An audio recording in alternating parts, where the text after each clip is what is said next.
This video is going to be about the scientific revolution and how it's going to have a major effect on society moving forward.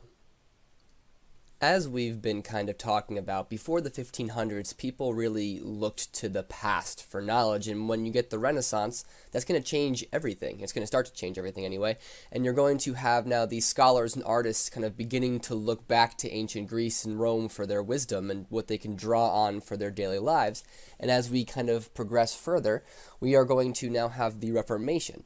And the Reformation is going to be looking for religious truth and looking for truth in the Bible and through the Bible. And really starting now this time period in the middle of the 1500s, people are going to kind of start to look towards the physical world in a new way to see what they can get from it and apply it to their daily lives. And this new way of thinking and new way of looking at the world is going to become known as the scientific revolution. And you're going to have people building on what's called the scientific method and being able to kind of create a systematic observation of nature and an emphasis on systematic experimentation to apply reasoning and logic towards experiments to be able to come toward some sort of conclusions that they can build upon and to expand their knowledge of science.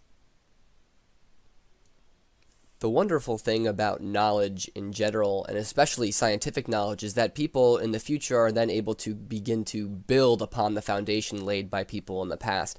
And these men during the mid-1500s and early 1600s all the way to today that expand our scientific knowledge are hugely important to our world today and where we get a lot of the breakthroughs today.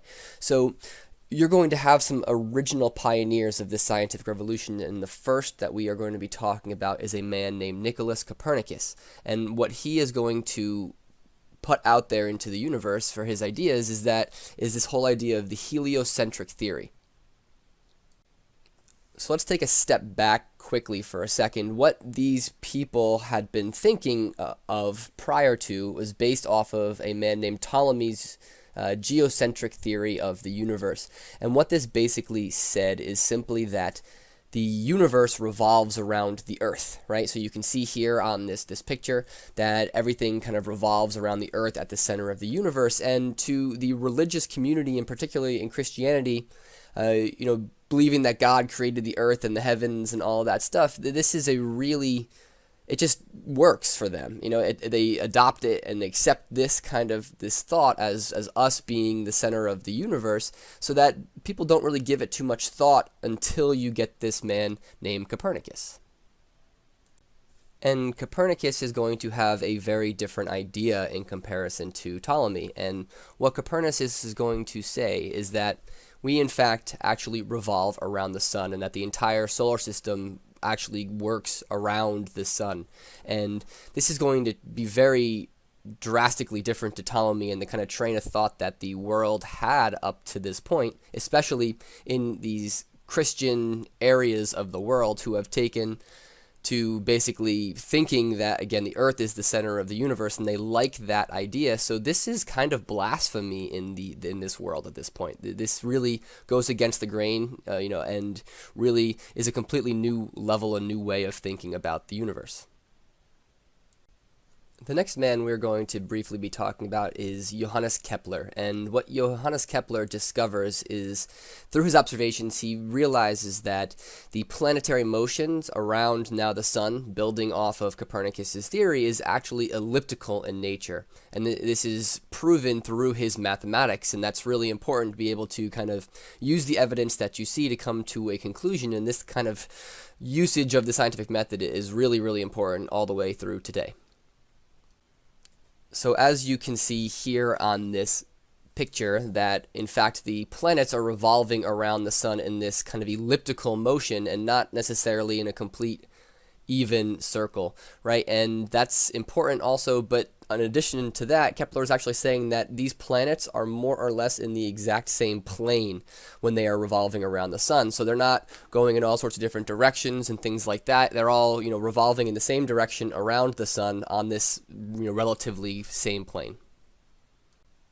In addition to Kepler, now we have another man named Galileo Galilei, who is going to become famous for using a telescope and looking it up into the heavens and looking up to the sky, to make mathematical observations of the universe. And his observations with the telescope are going to now support Copernicus's heliocentric theory. So he basically proves that this is accurate, and that's really a pretty big step for sure. And here you have Galileo using one of his telescopes. Next we have Isaac Newton, and Isaac Newton is going to be really important because he discovers the laws of gravity. And there's this famous myth that he actually discovered this gravity kind of when an apple fell out of a tree and clunked him in the head. And you're going to see that here. But that's not actually necessarily the case. Newton actually discovered gravity when he witnessed a comet basically go, through the sky and then disappear around the sun, and make mathematical observations based off of that to determine that it was actually the real comet. And using his observations from the comet going around the sun is kind of how he developed the train of thought that led to his laws of gravity and motion. And the last man of the scientific revolution that you are going to need to know is that this man named William Harvey is responsible for discovering that blood circulates through the human body. And you're going to see a drawing of that momentarily.